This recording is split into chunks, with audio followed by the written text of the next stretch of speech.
大家好，歡迎大家收睇彭程的健康生活頻道，好開心喺度又見到大家，冇錯，越讀越健康又嚟啦，係啦，咁相信咧大家都一定有留意得到噶啦，市面上有好多咧不同嘅產品咧，都標榜咧係高蛋白嘅，嗱嗰啲高蛋白嘅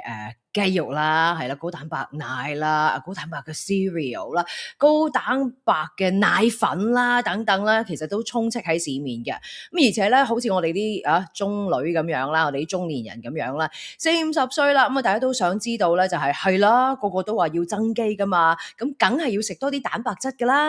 但係等等先，因為今日越讀越健康咧，裏邊嘅呢個報導 The Telegraph 喺7月31號嘅時候咧，有一個報導。就係 Why eating too much protein can shorten your life。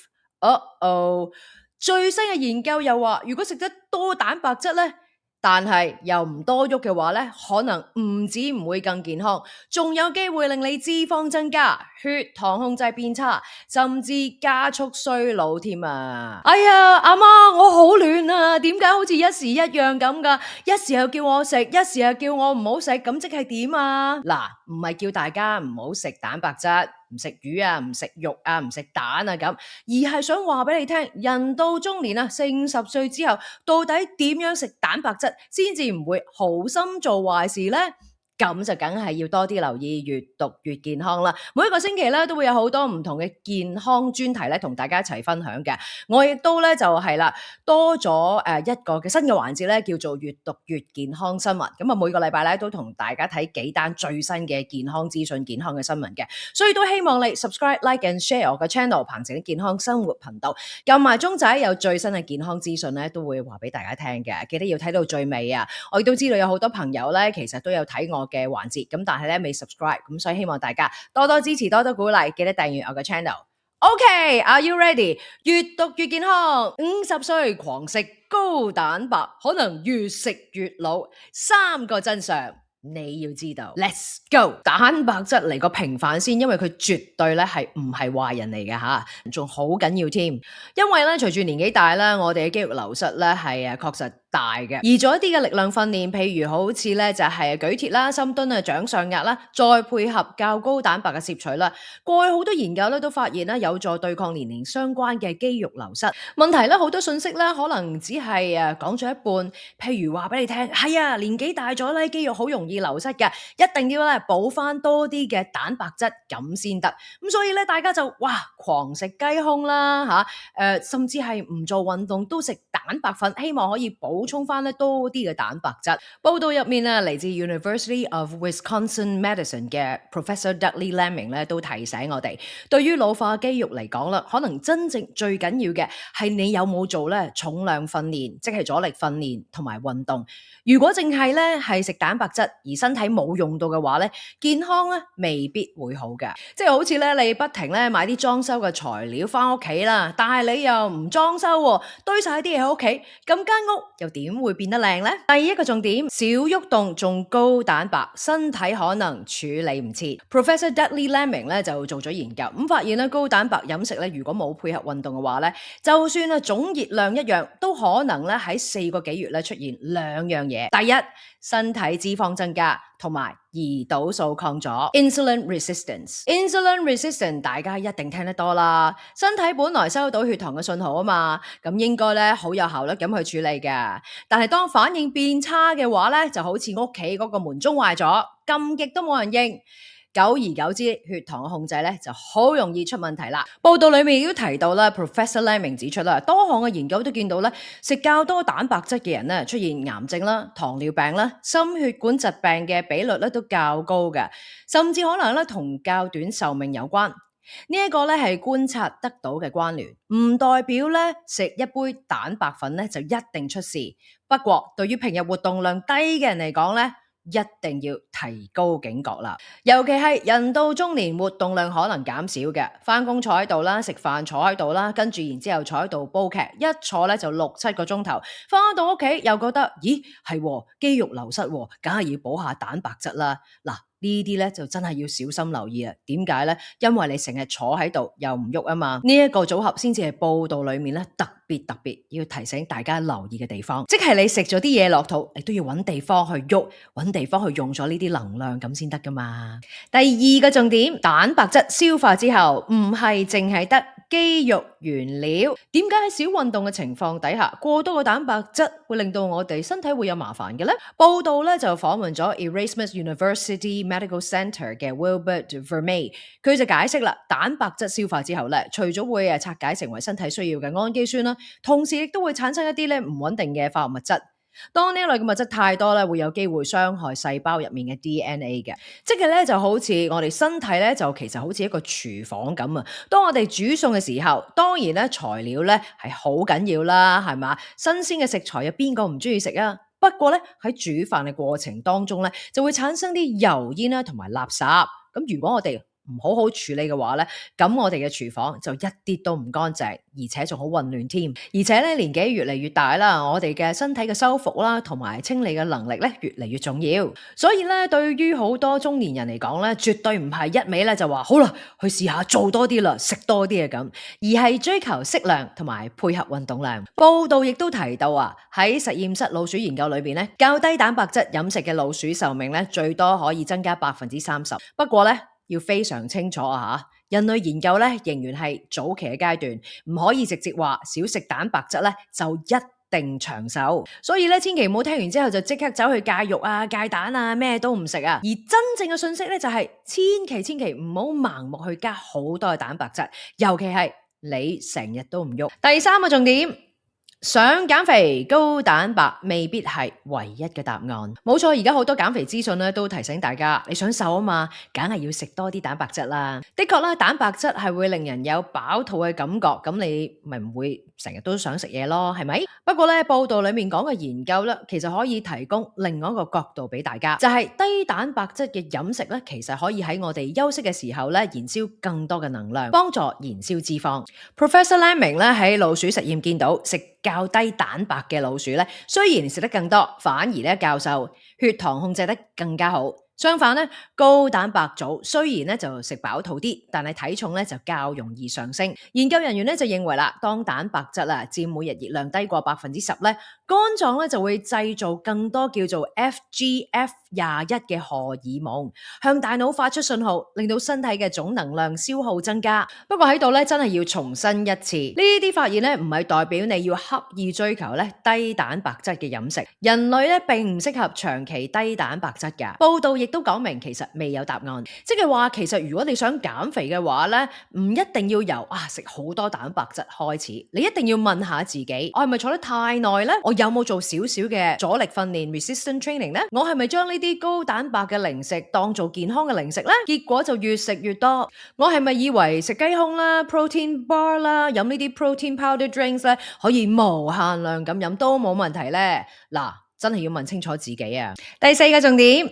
邊種蛋白質可能都好緊要，係㗎，唔止食幾多㗎，其實食邊一類嘅蛋白質咧，佢更加要多啲留意添噃。報道裡面提到咧，有一類叫做 BCAAs， 即係 Branch Chain Amino Acids 支鏈氨基酸，當中包括 leucine 亮氨酸、isoleucine 二亮氨酸同埋 valine 結氨酸。呢一類成分咧喺雞肉啦、紅肉啦、whey 蛋白粉啦、soy protein powder 咧同埋豆腐入面嘅含量咧係比較多嘅。報道亦都指出啦，過量攝取含豐富 BCAA 嘅蛋白質咧，曾經咧同肥胖啦、二型糖尿病啦同埋其他代謝問題咧扯上關係。而限制呢一類成分咧，似乎有助推高新陳代謝同埋改善血糖嘅控制。Harvard T.H. Chan School of Public Health 嘅營養與流行病學教授 Frank Hu 咧就解釋。PCAA 咧會推動身體嘅生長信號，小朋友啦、青少年要成長啦，可能係好事，但係去到中年同埋老年咧，太多嘅話咧未必好，因為咧可能會同發炎啦、胰島素抗阻同埋心血管嘅疾病咧都有關嘅。聽到啦豆腐啊或者雞肉啦喺呢啲名單上面咧，係咪覺得好似好驚咧？唔係嗱，絕對唔需要驚嘅。其實報道裏面咧話呢啲食物唔係唔食得，不過只係提醒你唔好食過量，食咗之後咧要喐，千祈唔好食完之後咧就唔喐，唔做阻力運動，因為咁樣嘅話咧先至會令到身體咧係加重負擔。最危險係咧唔係話呢一餐餐咧，哇可以食牛扒，而係呢一餐咧，因為要攝取高蛋白質，所以可以勁食。嗱，呢一個諗法真係要改啊！研究中一個令人意外嘅發現，報道裏面咧仲提到一個好有意思嘅結果。Professor Laming 限制老鼠攝取 valine 喺牛肉同埋雞肉、豬肉含量較高嘅呢一種 BCAA 啦，咁發現咧老鼠嘅腦部發炎程度下降，身體組成改善，血糖同埋胰島素嘅控制更加好。老咗都冇咁虛弱，等於可以更加長時間去保持狀態。報道亦都引用咧英國一項雙胞胎嘅研究，食較多蛋白質嘅嗰位雙胞胎，反而咧有較高風險出現年齡相關嘅肌肉流失，係咪好反常呢？我哋原本以為食多啲蛋白質嘅話咧，可以令到我哋保持肌肉啦，又或者係可以增肌。不過咧，我哋嘅身體咧，從來都唔係一條數學題，運動啦、活動量啦、年紀啦、整體嘅飲食咧，其實都要一拼過咁睇。好啦，點樣做先至係最實際啊嘛？所以第一個行動就係少運動嘅人每餐先係瞄準大約咧15個 gram 嘅蛋白質先。嗱，好多營養師咧都建議我哋咧每一餐大概咧係食大約15個 gram 嘅蛋白質啦，亦都有建議咧根據翻我哋嘅體重咧去決定嘅。但係咧 Professor Laming 咧喺佢嘅研究裏面咧就認為，如果你係一般咧就係活動量較為偏低嘅人士嘅話咧，最好都係由每一餐咧大概15個 gram 嘅蛋白質開始，避免咧係出現代謝嘅問題，譬如咧胰島素抗阻，又或者係發炎嘅問題。報道裏面咧俾咗兩個好易嘅參考，50個 gram 嘅雞胸肉咧大約係等於15個 gram 嘅蛋白質，2隻蛋咧大約就等於15個 gram 嘅蛋白質噶啦，唔係叫你每餐咧淨係食2隻蛋，而係希望大家有個概念，其實原來15 gram 嘅蛋白質咧真係唔係好多，2隻蛋已經搞掂噶啦，即係話咧你未必咧每餐咧就要去到30個 grams 嘅蛋白質，即係食完2隻蛋啦，又要再加杯蛋白粉。如果你運動量低嘅話咧，真係唔好啊！所以咧下次咧食之前一定要問自己，好啦，我今日到底有冇做一啲阻力運動先？如果答案係冇嘅話，咁你就唔好盲目咁樣去為自己嘅身體追加太多嘅蛋白質啦。第二個行動就係記住啦，50歲之後咧，植物蛋白比例拉近1:1。係啦，唔使變晒全數嘅，但係可以調整咧我哋蛋白質嘅來源。報道裏面咧就講到啦，肉啦、魚啦、蛋啦，仍然係提供好重要嘅營養嘅。譬如咧維他命 B12啦、Omega 3啦同埋鈣，唔係叫你完全戒晒。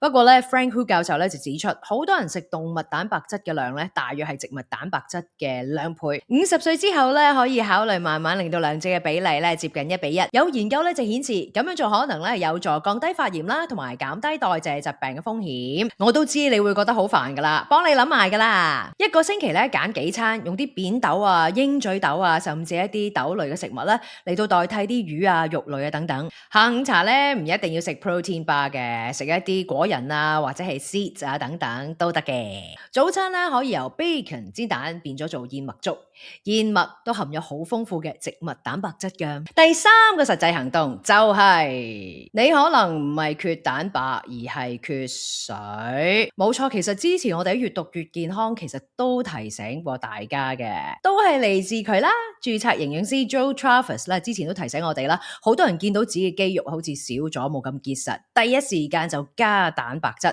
但係一個好常見嘅原因，其實可能咧就係飲水唔夠啊。報道建議，與其每餐追求咧係30克嘅蛋白質，不如先確保每日咧最少要飲到9杯水，大約係2公升。因為我哋嘅身體製造肌肉細胞唔係靠蛋白質一樣嘢，過程當中都需要營養、酵素同埋水。你飲唔夠水，食再多嘅蛋白質，身體都未必做到你想要嘅肌肉。如果你成日都唔記得飲水好忙嘅話咧，不妨擺杯水咧，或者擺支水喺身邊，係啦，行出行入，係啦，去廚房都見到斟下水飲啦，又甚至乎做下嘢咧都有得飲。睇劇之前咧都飲啖水，唔好等到口渴先飲。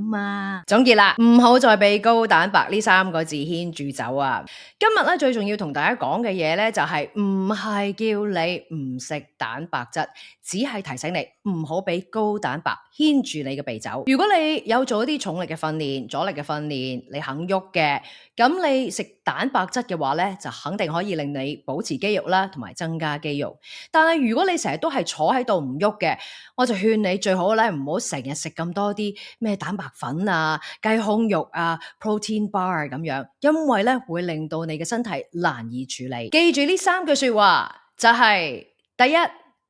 少喐動就唔好盲目追求高蛋白。第二，每餐先以15個克嘅蛋白質作為起點，唔使咧餐餐追加去到30個 grams 嘅蛋白質。肉啊、奶啊、蛋啊，當然可以照食啦。不過如果你係過咗50歲之後咧，試下將你嘅動物同埋植物蛋白質嘅比例，將佢變成1:1，當然同時都記得要飲夠水啦。係啦，你到底係邊一種呢？你係嗰啲食好多蛋白質嘅人坐喺度唔喐啊，抑或係食好多蛋白質都會喐下做下啲阻力運動嘅呢？留言話俾我聽啊！真係啊，記住今日其實真係要提醒大家，唔係唔食蛋白質，只不過係睇翻你自己嘅活動量啫。記住啦，其實佢係真係可以令到我哋增加肌肉啦，可以保持我哋嘅肌肉啦，所以千祈咧唔好話戒晒佢唔食啊！希望你中意越讀越健康，為大家準備嘅呢一條片呢，就係50歲後狂食蛋白質，